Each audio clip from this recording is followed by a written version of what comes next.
Matildas display calm assurance of World Cup title contenders. The Matildas stand on the edge of Australian footballing history.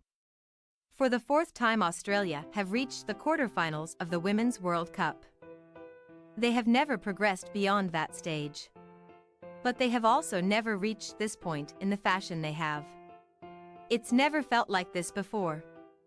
The Matildas' win over Canada was fueled by pure, unbridled emotion, the anger and devastation of the loss to Nigeria contorting into fear and hope for fans, and a backs against the wall, underdog mentality for the players.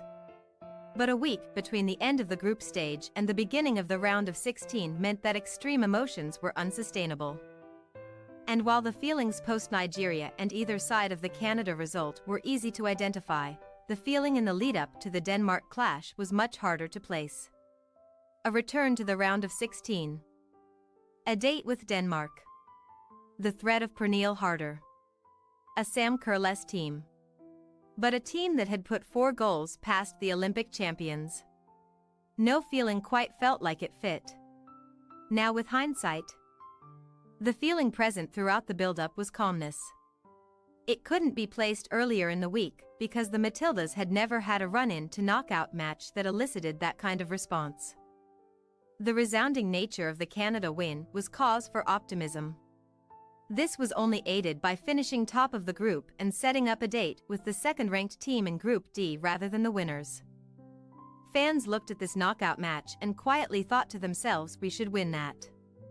But it felt dangerous, almost arrogant, to do so because favoritism in a knockout World Cup match against European opposition was a foreign concept to Australia.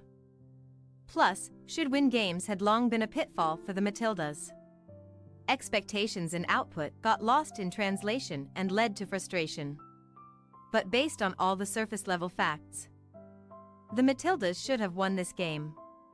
And Monday's 2-0 win was a should-have performance. It was mature and measured and calm and professional. It was fueled by a different kind of belief to the Canada match, but a no less powerful one at that. It was an internal belief buoyed, not hampered, by 75,784 people in the stands and an average audience of 3.56 million tuning in on TV.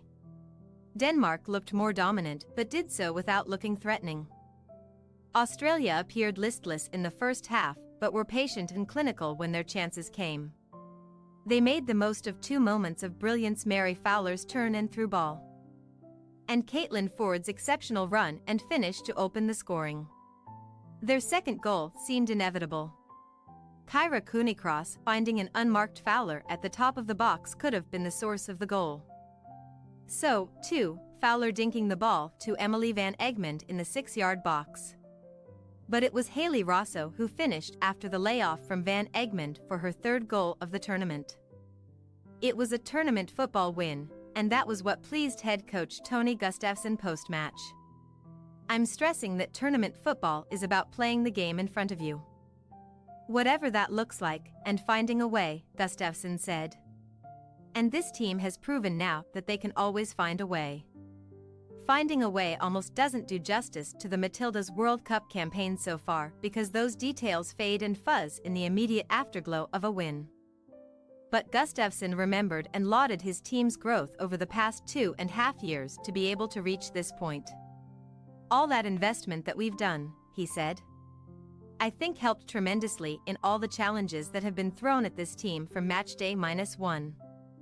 When the tournament started against Ireland, and everything that they've gone through and the way they've handled it.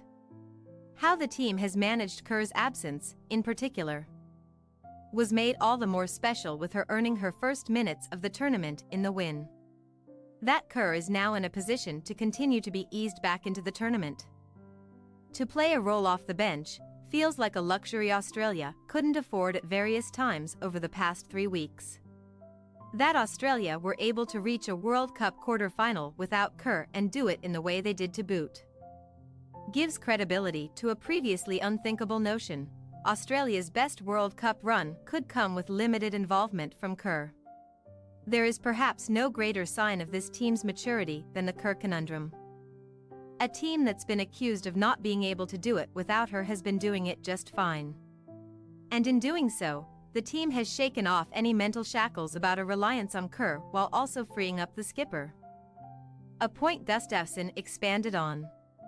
Also, I think it helps Sam because what I think is important. If a team should be successful, it can't only rely on one player, he said. And I do not say this out of disrespect for Sam. You guys know how much I love working with Sam, and how much I say she's the best forward in the world.